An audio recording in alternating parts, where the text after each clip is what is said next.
Good morning, world, and this is a surprise edition of Solo Sofa Safari.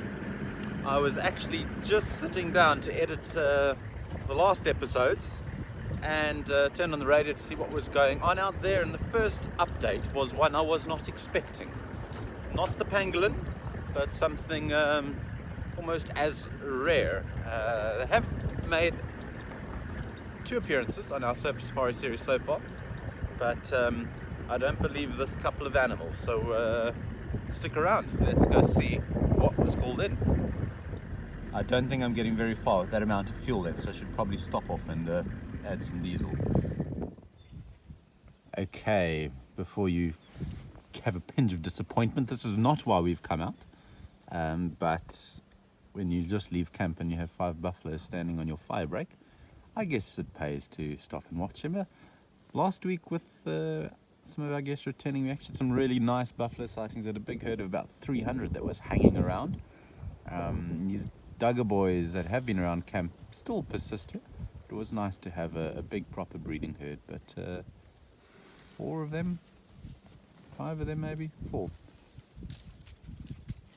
Anyway, we'll leave them be. They're a little bit nervy in this wind. How funky is our diesel pump? Look at the nice pink tag they've given my car here.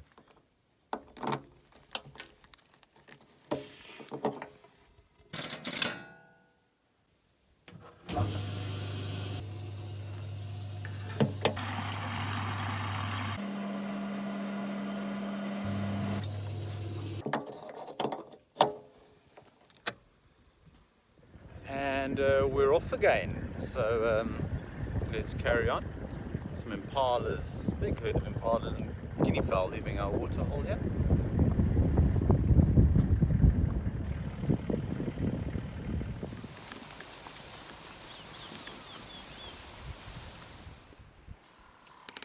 It's already quite late in the morning.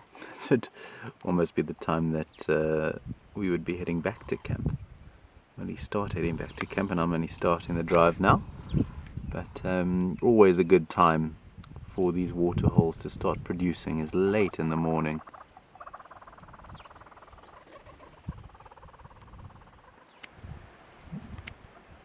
So we saw the herd leaving the waterhole at our camp, and now we have another herd making their way away from Impala Dam. I'm sure it won't be long before the elephants start streaming into these waterholes too. So this is something that intrigues me a little bit. It took me a while to realize why all of our Mopanes look the same, all of the thickets look the same. And it wasn't until I went to the Makuleki in the northern Kruger and realized the impact that elephants have on the lala palms there. They are able to grow to massive heights, 20 meters plus when they do have a chance to grow. But in the Makuleki, where there's a lot of elephants, they're all growing down on the ground.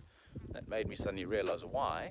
For most of the Mopane trees that we have in our area, they all look like this. They're very shrubby, short little trees. And elephants love Mopane trees. We have spoken about these before. I know Luke has dealt with them a number of times. Colophosperma Mopane, with their butterfly-shaped leaves that are so characteristic. And these Mopanes are very high in protein. Between 13 and 19% depending on what you read, and I guess that is going to vary depending on the area and the time of year, but high in protein, and the elephants really do relish these trees. I used to think in the northern Timbavati where I worked, they only ate them because that was all there was.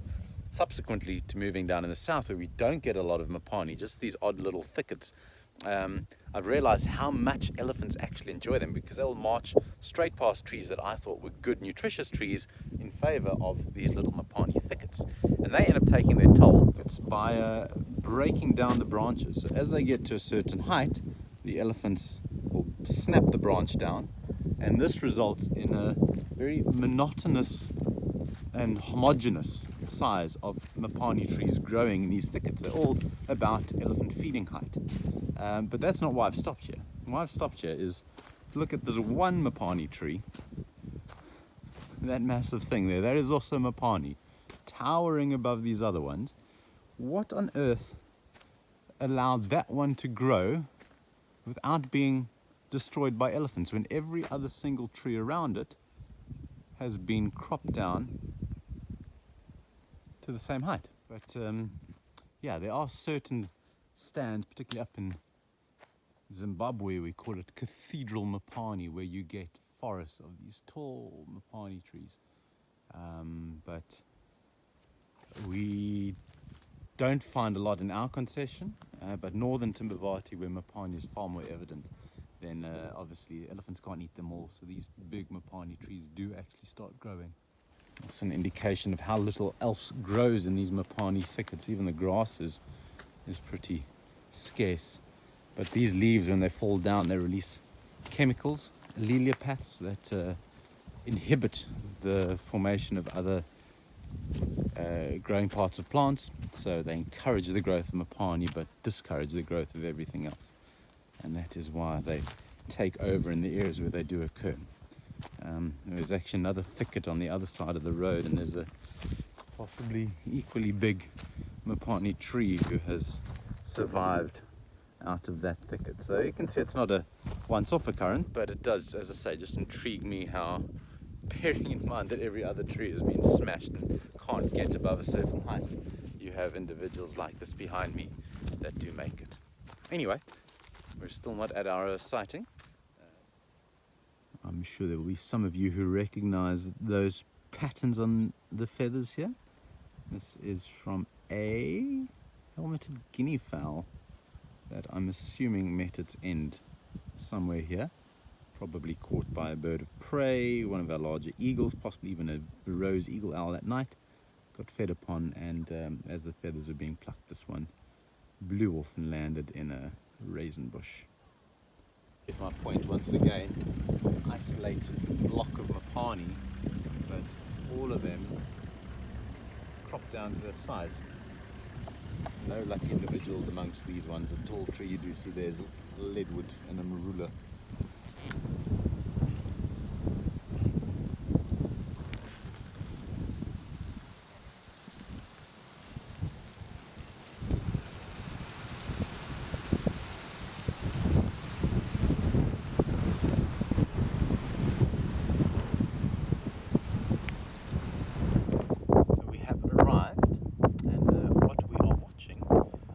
Two spotted cats.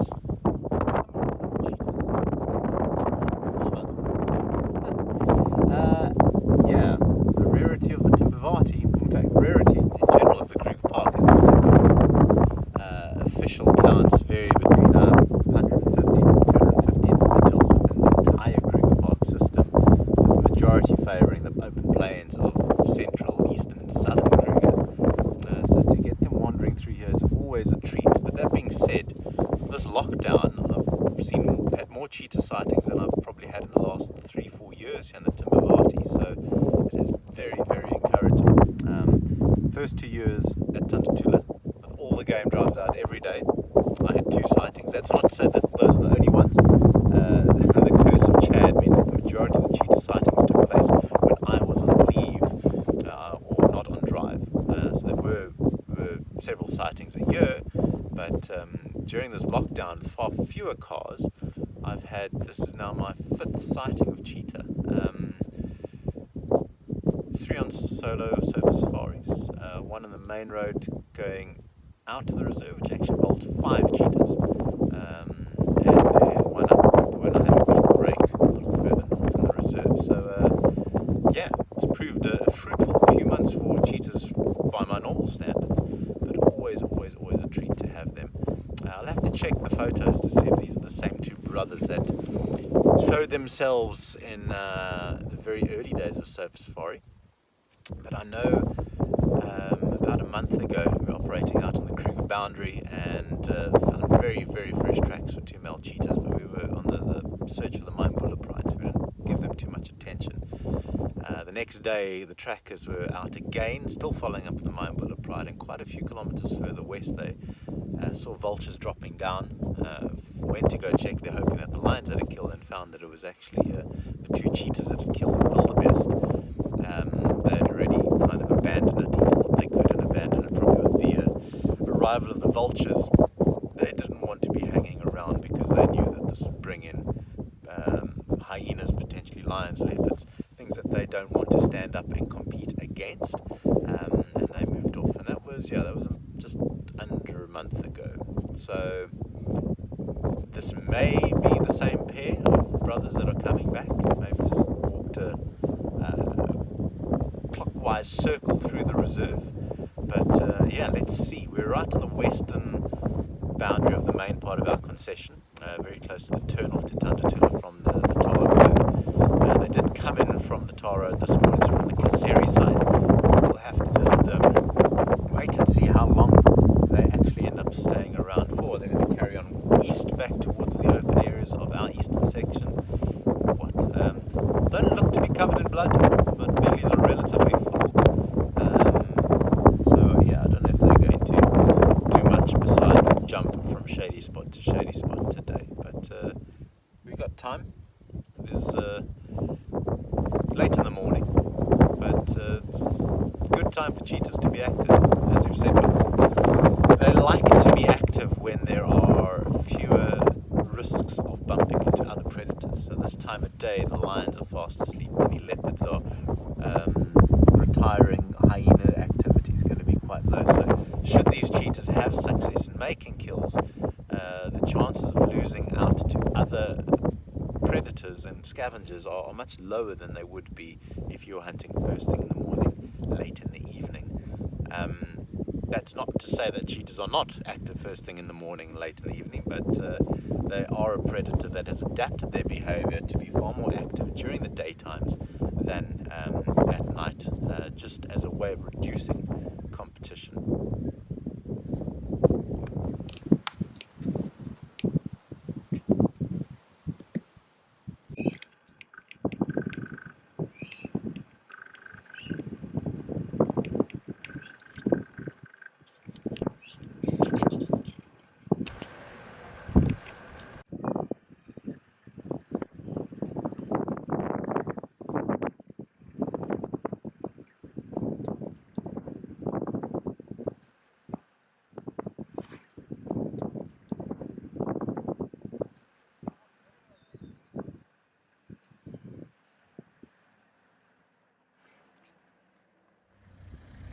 Mandatory elephant for the drive, just a young bull's butt sticking out of the bushes.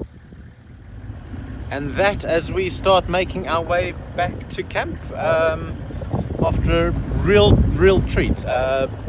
Such beautiful creatures, these cheetahs, and I think part of why we get so excited about seeing them is not only their beauty, but also because they are a rarity for us. If we saw them every day, they start to become commonplace and they lose their appeal. I mean, we see that, like I've just said with the elephant, our usual elephant. But if you never see elephant, you'll get super delighted about seeing one, just as we do with cheetahs. So hope you enjoyed that little outing. But yeah, we're going to make our way back towards the camp and see what else is around. Is it more elephants I see up ahead? Indeed, it is more illies, as predicted on a morning like this, late morning. Time for them to come and bathe. It's forecast to be 31. There's quite a breeze blowing, but when it stops in the sun, it is warm.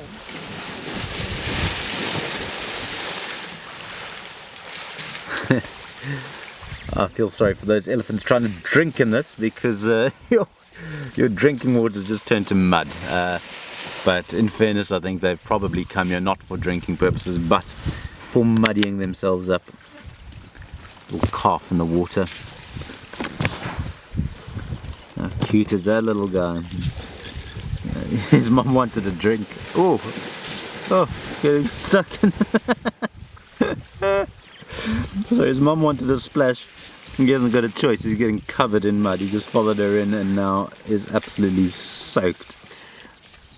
So if we used to do that as children, we'd be in trouble. We'd be grounded for a week. Now it's kind of expected of you as an elephant.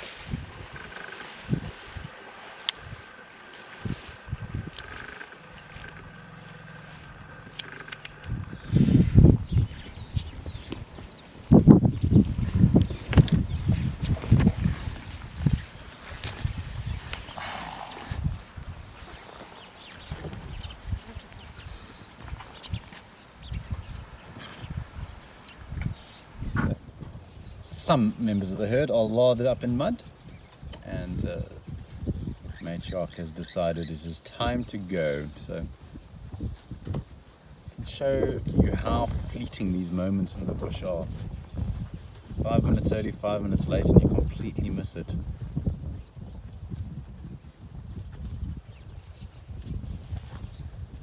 More coming running in from the back there.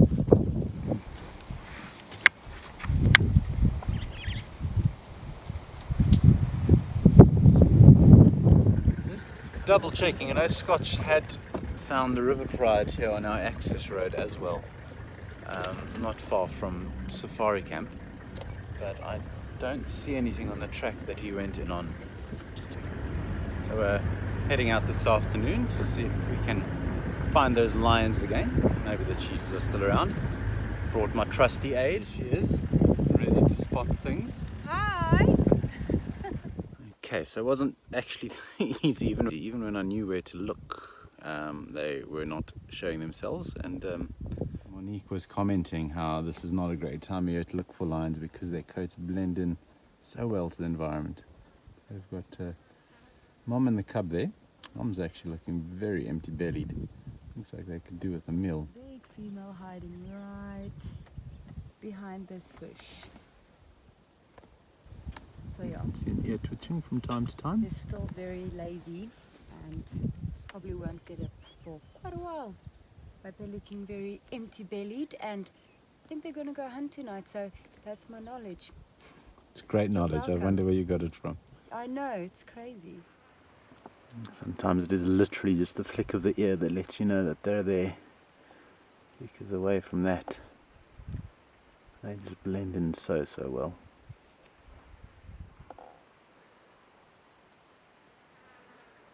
Guess a wide open mouth is also going to help you find them.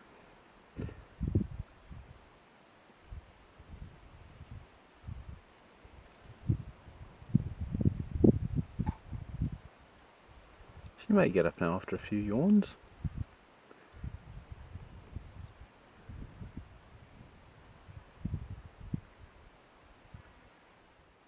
You can see the youngster.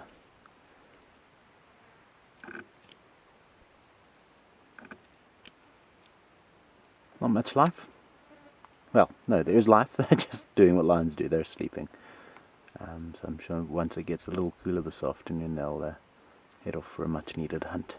It is a little early for these lions to be doing anything of much interest, so we're going to leave them be, carry on, go check on the cheetahs again. If we don't have luck, maybe we'll bump into these girls on the way home, but for now we're going to leave them sleeping.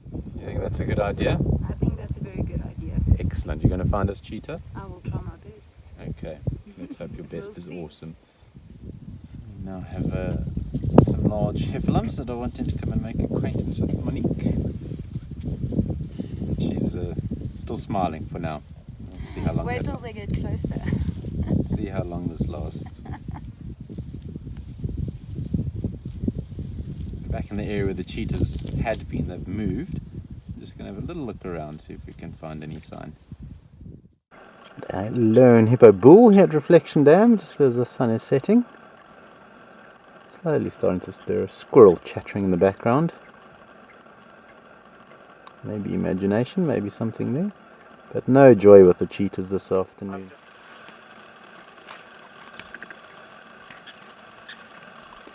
To turn the radio down as he started yawning. One more time, boy.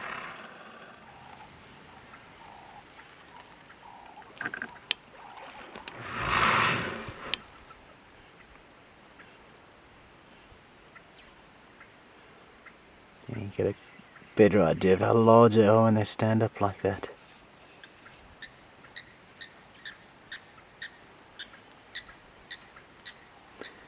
Show us your weapons, sir. Here we go. Open wide. Oh, what all are you going to give me? Big teeth by our standards, but by hippo standards, still relatively small. So, based on that, I'd guess this is probably a young male, being kicked out of his natal river or dam wherever he was born, and is now just biding his time in one of these smaller waterways until he's old enough and big enough to go and challenge for a spot as a territorial male. It's easier to avoid the competition with other males by living here, living alone and away from them. But that's the reason for the squirrel's alarm calling. A leopard walking around there. Spotted by Monique very casually. Master tracker.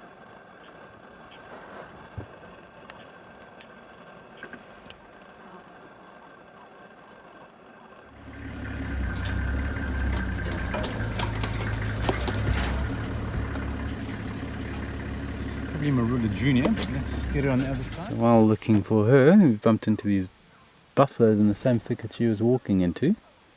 So she may have just laid down to avoid them.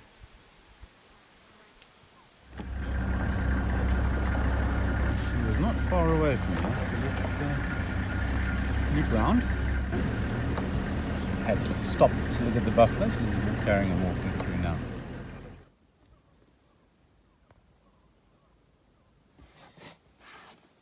The track is just pulling out all the stops. Another hyena now. Nodding. She's very chuffed with herself with that leopard spot and so casual about it. Like, there's a leopard walking on the other side of the dam.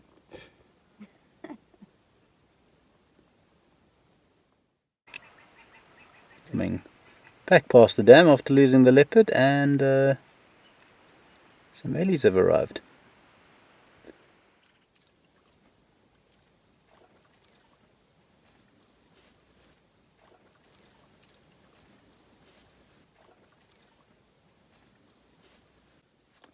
And a whole bunch of ellies coming in from the left.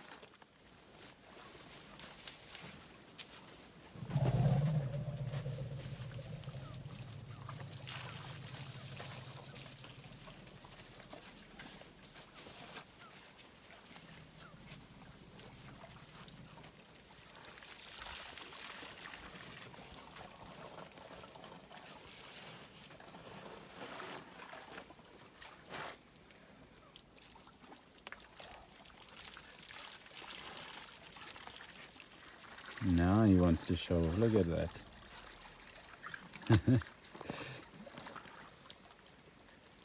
That was 100% directed at the elephants having a drink.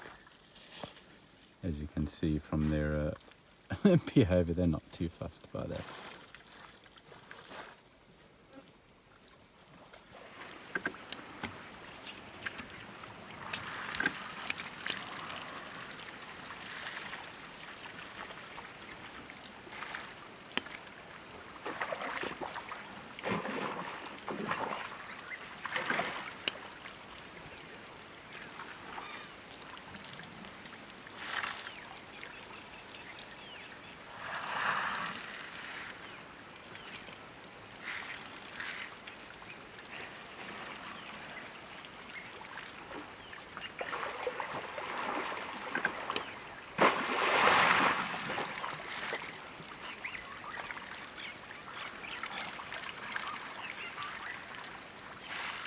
Just briefly to complete our big five for our little afternoon bumble, we have here a dehorned bull. Okay, so the not so solo safari team of Chad and Monique are going to be closing down. Thank you for the leopard. You're very and welcome. All the other good luck. And all the elephants. I've and spotted all the elephants. Yes, yes. Elephants, I would have found them. But yeah, we're going to close off for this episode. Yeah, quite a day. Big five and cheetah. So I hope you've enjoyed, and we will see you again very, very soon. Stay safe. Cheers. Bye. Our watching of Ramaphosa's speech got disrupted because there are two lions trying to make more baby lions and roaring and just making a racket, very inconsiderate towards the president. But at least you guys can come and visit us in this province again soon and bring some wine with you. So really great news. Okay, I might as well just carry on.